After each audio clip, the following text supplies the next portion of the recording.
Mining firms in Ghana are now feeling the pinch of rising fuel prices. That's according to Jasper Musadiadzwa, Managing Director of AngloGold Ashanti. AngloGold alone, they say, spend $25 million on fuel a year.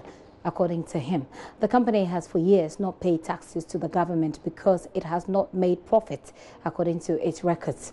Mr. Musiduada says cost of fuel and power has made them uncompetitive. My colleague Justice Beidou is currently traveling with the Lands and Natural Resources Minister Kofi Asumacheme, who is currently touring some mining companies in the Western region. Justice joins me live. Justice, how is the rising cost of fuel affecting operations of mining firms in this area exactly and beyond AngloGold? So, Gifty, it's been a concern that not just Mr. Jafta Msengagwa, but many other engineers that work with several mining firms here in Takwa, which is a major mining enclave here in the Western region, have been complaining about how the cost of fuel, diesel, which is a major ingredient that they use in their work, and also the cost of power is having on their work. According to AngloGold alone, they are spending up to $25 million a year on fuel alone. And if you look at AngloGold, which is just look at other companies like Goldfield, which is 4 times the size and capacity of AngloGold, you can imagine how much more they are using in terms of their operations.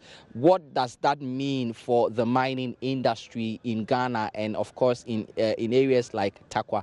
It means then that companies like AngloGold, Goldfields, Chirano, all of them are now not being able to make profit. And in the case of AngloGold, until the 3rd quarter or 4th quarter, I must say, of 2016, they were unable to pay taxes to government because they were not declaring profit, which means then that they were not making any money at all, according to the records which I have seen trials traveling with the minister. That again, he's also been expressing fears of job. He's also been expressing some fears over job losses, which is what I think you were going to talk about. Briefly tell us a bit more about that.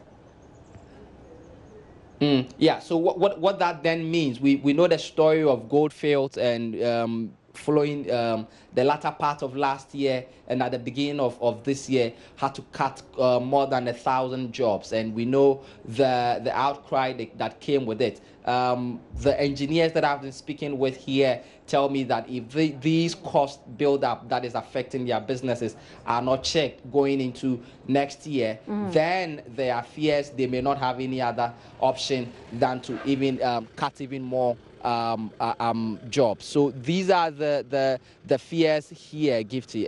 The minister has been, of course, speaking about government's resolve to help these companies stay afloat, because these are companies that employ huge numbers, not just in Takwa, in Pristia, Bogoso, Dunkwao, and all these mining towns. And so he spoke about government, the reduction in electricity costs, which affected companies, mining companies in places like these. But again, a lot of the companies are still saying that reduction that happened in February is still not enough to keep their businesses afloat, Gifty. Okay. We know the minister has been going to some of these mining firms in the Western region, which is not new from what Mr. Amewu did shortly before he moved to the Energy Ministry. By the way, what new has this minister found there, and what is he telling the people?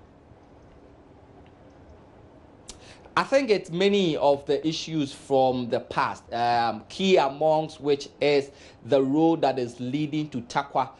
For those who do not know, Takwa is like the heartland of gold mining in this country. In this town alone, you have more than 4 mining firms, and you have firms that are mining manganese, and you have the roads leading from Takoradi up here. Yet, if you see the road that is connecting this town to Takoradi, it's in a terrible situation, and a lot of our correspondents, even on JoyNews, have been in the past month doing series of stories about how this road is affecting lives and businesses in this community, not just in Takwa itself, but all the communities around this area. There's been lots of questions. People have been demonstrating, asking questions as to what the mining firms here are doing together with government to ensure that the road is fixed. The mining companies have said that, look, we are paying taxes to the government, and so it is the government's responsibility to fix the roads, because there is a highway road, and it's very capital intensive fixing it.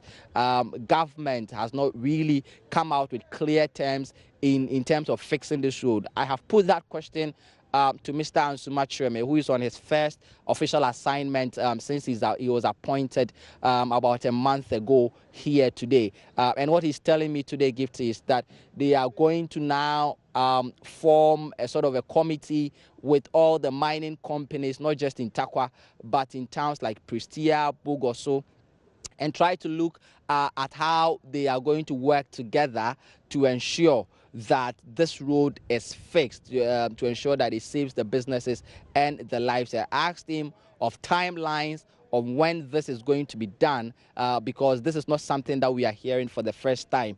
And he says there are no timelines. He only says that people would need to wait, that government has this road at heart and is going to ensure that it is fixed. Gifty. Know how a lot of people feel about it, but Justice, thank you so much for that update on the minister's trip. Justice Baidu there, joining us all the way live from the Western region, where the Minister for Lands and Natural Resources is taking, like Justice said, his very first official duty there.